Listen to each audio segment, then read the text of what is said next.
Už od malička měl ke kuželkám velmi blízko, když chodíval stavět starým bardům. Jeho kuželkářské začátky jsou spojeny s Manerovem a tamním klubem. Do vyškovského oddílu se dostal v roce 1989 na požádání nynějšího předsedy Bohumíra Trávníčka, který potřeboval pomoc při stavebních pracích během rekonstrukce kuželny. Od té doby trávil na vyškovské kuželně téměř každou volnou chvilku. Budoval, spravoval a opravoval, pomáhal při správě kuželny.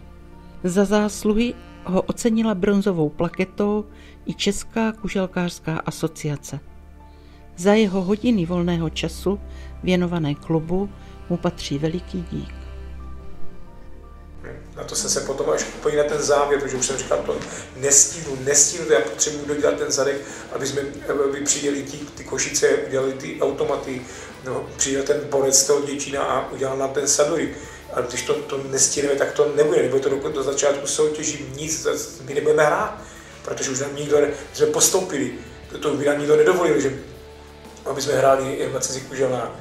Takže to byl tlak jako hro, tak jsem potom povolal toho Zdenka Machaloviho, to vyslyšel, že mě teda přišel pomůct jednou, dvakrát, no, pak tady to u toho teda zůstal, tam mi teda pomohl hodně.